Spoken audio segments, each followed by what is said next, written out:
Hey guys, so today I'm going to be talking about how power wheelchairs are being handled on and off of the airplane, and how airlines are handling it and all of that. You know, I understand that this is a problem that has been going on for years and years and years. I mean, it's common knowledge that, it's a very, very high possibility that if you take your power wheelchair with you when you travel to another state, then it could be, damaged or even destroyed completely. And, I remember, when I was younger, growing up, my family and I, we would go on all kinds of different vacations and different stuff. And at that time, I had a manual chair, I had a push chair, and a power chair.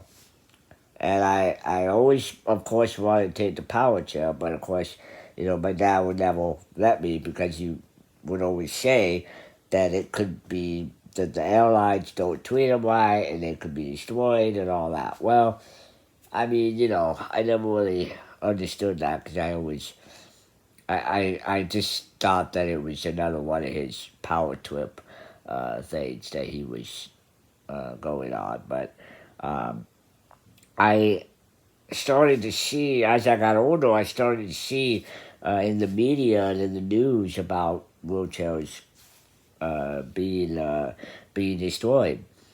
And although I thought it was, of course, I thought it was horrible. I never really thought much of it or anything. But now uh, I have, grown a lot, and I have experienced a lot more, and I've met a lot of really great people, and I've seen uh, a lot through social media and everything about people's wheelchairs being destroyed.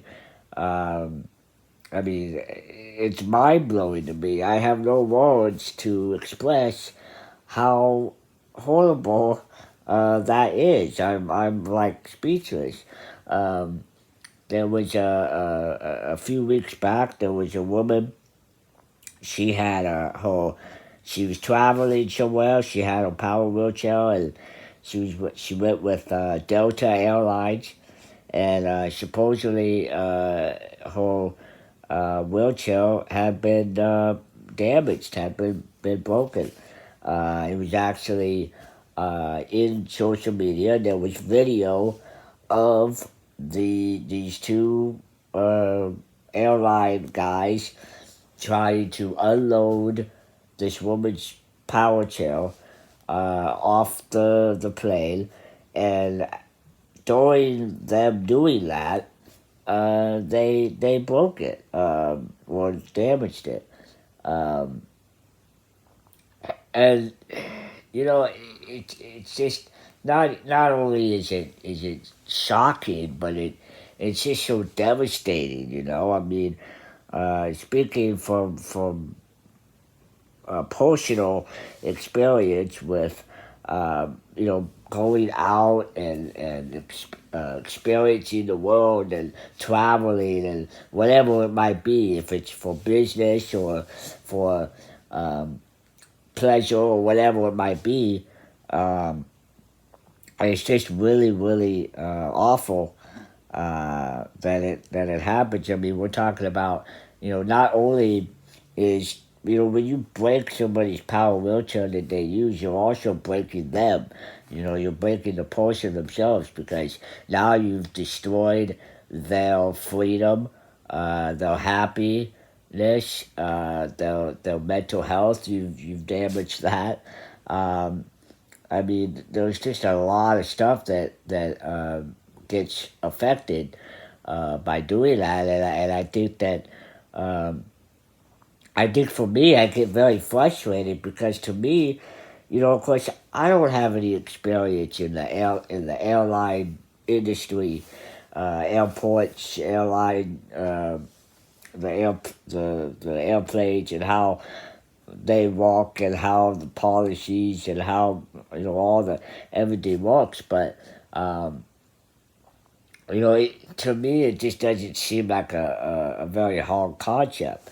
Uh, it's common sense. You just need to be, careful with somebody's luggage or property, whatever it might be, and and just keep in mind that this person is going to be using this chair to be able to get around to, I don't know, Vegas, Miami, wherever it is that they might be going. Um, Now I know that I have a sister that lives in Miami right now, and I really I love to go and visit her, and I love Miami. I went there. My mom and we went there, and we had a great time. I love the weather. I love the just everything about it.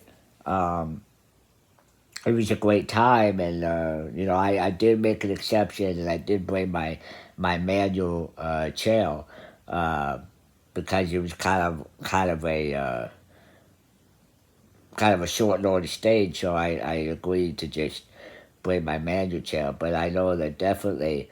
Um, I definitely want to travel some more. I mean, we're talking, I want to go to Disneyland, Disney World, SeaWorld. I want to go to Orlando, Universal Studios. I want to go to, Burbank, California. I mean, it's like, I have a lot more traveling that I want to do in my future. And, you know, I'm getting very, very concerned. I mean, that's a risk that I'm going to have to take. I'm going to have to bring my power chair and just hope that everything goes okay with it, that it makes it there and back in one piece.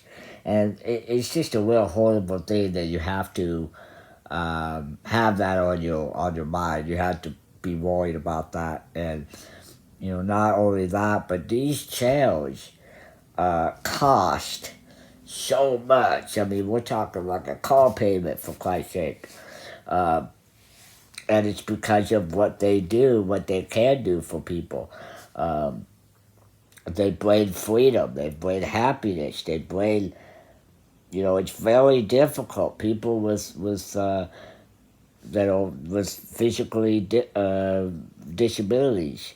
It's very, very difficult to um, get out there in the world and safely. And but they do it. They do it because it makes them happy, and they have to live, and they have to, and we're human beings, and we deserve to be respected, and we deserve to be uh, a part of society, and I think for me personally, I struggle with a lot of just, I don't know, it's like sometimes I think, do I matter?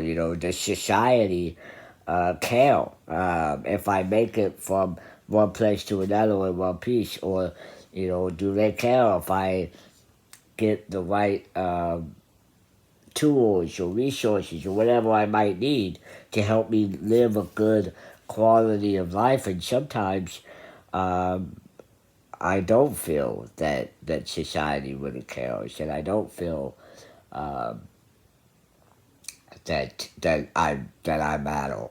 Um, it's just devastating. It's a devastating world that we live in sometimes.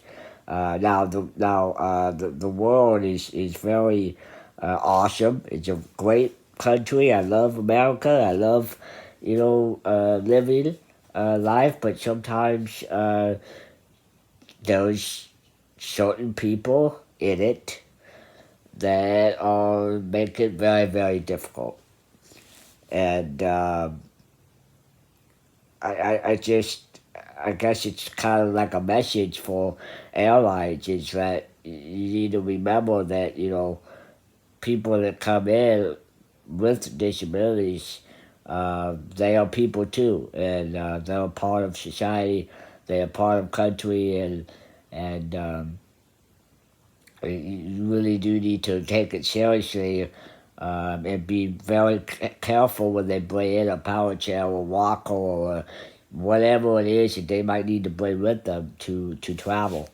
Um, I mean, because it's your job, it's your responsibility to make sure, But I think all those when you break that, when you break the respect and you break the whatever it is that they bring with them, whether it's a walker or a power chair or whatever it might be. Um, I mean, it's ridiculous. You need to really have a little bit more common sense, a little more respect for everybody. Just like like you would if your family member or even yourself personally was traveling. You would want the same kind of respect and courtesy. Because you're paid, right? You're paid an airline, whether it's Delta Airlines, America Airlines, Alaska Airlines, whatever it might be. You're paying them to take care of you, make sure that you get to where you need to go. So, um, I guess my point is that things need to change in the airline industry as far as accessibility um, for everybody. It just if you don't want to spend tons of money to redesign a whole aircraft, a whole airplane, so that it's accessible to everybody, well, then you need to figure out some kind of other solution. Um, purchase some kind of a lift or some kind of crane or some kind of thing that can help get the chair and put it in the underneath the plane, whatever the cargo, whatever they call it. Because you're talking about people's livelihoods that's in your hands that you're messing with. And now when I went to visit my sister in Miami, we went with American Airlines. Now, they were great. They were awesome. They were really nice. They were very, how can we help you? They were, have safe trip. They were very respectful, very good. Um, I mean, like I know that there's time limits and there's deadlines, and you have to get, you have a schedule to keep, and you have all these things going on, but something needs to happen. You either need to redesign the airplane so that people can stay in their power chairs and just, drive in the plane. Um, and it's just not a hard concept. It's all about how important is it to everyone. So it's just we need to do better. I mean, the way that technology is nowadays, the resources, the everything. I mean, it's unstoppable. Now in 2021. Um, but I just cannot believe that we're still having the same issues with the airlines as far as people's property and wheelchairs and stuff like that are being destroyed or lost. Or I mean, it's unacceptable, absolutely unacceptable. And um, if there's anything that I can do or say to help to make a solution to this, please feel free to contact me anytime. I'd be happy to sit there in a meeting in the conference room and talk with everybody and come up with a plan, with a new plan, because like I said, it's just horrible. I mean, um, as I explained, that woman a few weeks ago that got her child destroyed, you have no idea how much of an impact she is probably going through right now. Um, I mean, she probably is not able to even leave her house now, at least for who knows how long. It takes months, if not years, to get a new channel, and you have to deal with insurance companies. You have to deal. There's a lot of stuff, and I don't know. I don't feel like people get that. They don't get it, especially airlines and business people and all that. It's just, man, they just don't get it. They're just so caught up in the business world. They kind of don't they don't really pay attention to what's really the bigger picture, what's really most important. So, um, like I said, something needs to change because I've seen enough, and I'm fed up. So, um, yeah, I guess that's all I got for now. Yeah, we need to definitely change.